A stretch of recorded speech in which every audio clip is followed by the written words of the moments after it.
Ako, si Alan Double Alpha Alcedo. Bangod ko mga negatibong reaksyon ko mga Pilipinong nagatrabaho sa ibang nasyon kamana iya sa Italia. Ginbawi ni Manila Representative Teresa Bunuan David, ranang ginaproponer nga maging liyi. Rong pagsukot it 40 euro sa kada OFW nga magahalin sa Pilipinas para maging contribution kunta sa Emergency Repatriation Fund. Si Mr. Nilo Calzado, remittance officer at consultant kong Bank of the Philippine Islands iya sa Roma, nagpahayag ko anang reaksyon matapos nga nasayuran nana nga ginbawi ko nasambit nga kongresista rong House Bill number 6195. Kung sisingilin mo kaagad yung mga papunta pa lang, first timer ito. Opo. Yung mga pera nila, pinangutang pa nila yun eh. Wala pa silang naiipon.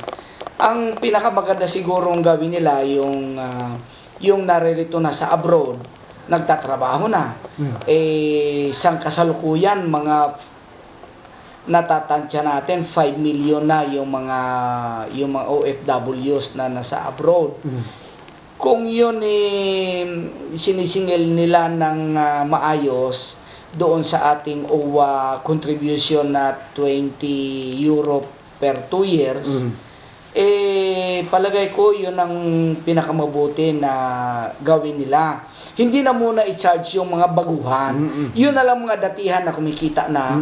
Iyon na muna ang mag-contribute para sa funds ng OWA. Yes, sir. Apisar ko negatibong reaksyon, may pagpasalamat si Mr. Calzado sa gobyerno at Pilipinas para sa mga OFW kuning kasong may matabukanda. Mayanang ginpaambit niya eksperyensya kat imaw haidto pa sa Iraq kudagon 1989. Para sa ating kababayan na isa ako sa natrap nung Kuwait. At invasion ng Iraq na anong ginawa year sa po Kuwait. That was 1989. Isa po ako sa nakinabang sa OWA funds. Pinadalang kami ni President Cory ng plane sa Jordan kasi hindi naman makalan yung plane sa Iraq o Kuwait. So, naiuwi kami ng buhay. After 1 month na nagtago kami sa Kuwait. So, ibig ko sabihin, malaking tulong po yung mga pondo na nakukuha ng OWA para sa ganitong mga pagkakataon na iuwi yung mga namumroblema ng mga kababayan. Maraming salamat po, sir. Kumusta po naman ang ating paglilingkod sa ating mga kababayan dito sa Italia, lalong-lalo na sa Roma, ang serbisyo po na naihatid po ng BPI sa kanila? Ang BPI po, since 1994, 18 years na po kami dito sa Italia. At mabuti naman po at hindi kami nasisira sa pera. Bagkos marami tayo natutulungan ng mga tao tungkol sa kanilang remittance, saka sa mga paghuhulog nila, yung handling ba ng pera. Katulad ngayon, online na ho kami, hindi pa nakakaalis yung nag-remit, tanggap na sa Pilipinas yung tao, yung pera. Ginagastos na kaagad. So, ibig sabihin, malaking tulong po ng BPI sa atin sa mga beneficiaries nung nagtatrabaho dito. Sana naman po ang conversion, bintahan po naman sa mga OFW, ano po?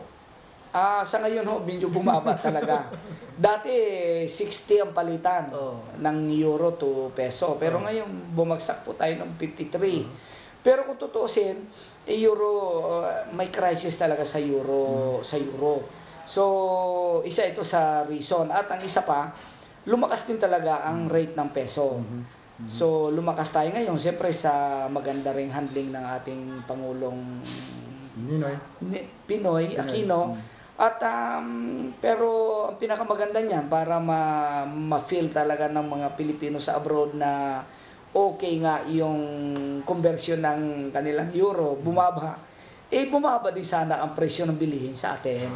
Para naman maganda rin ang feeling ng mga nagpapadala ng pera sa Pilipinas.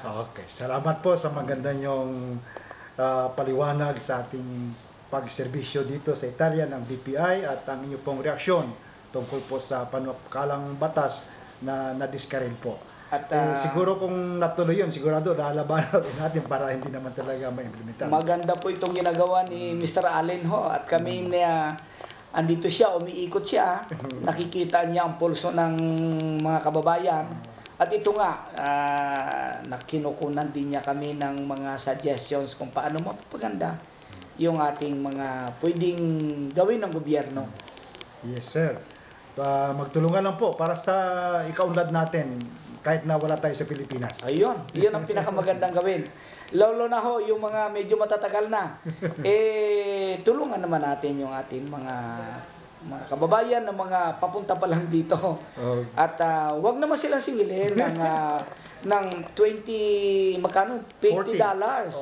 40 euro, mga ganon. Sayang naman. At tayo na muna ng mga datihan ang magbayad niyan. Okay. Okay? Maraming salamat at napakaganda po itong umaga natin.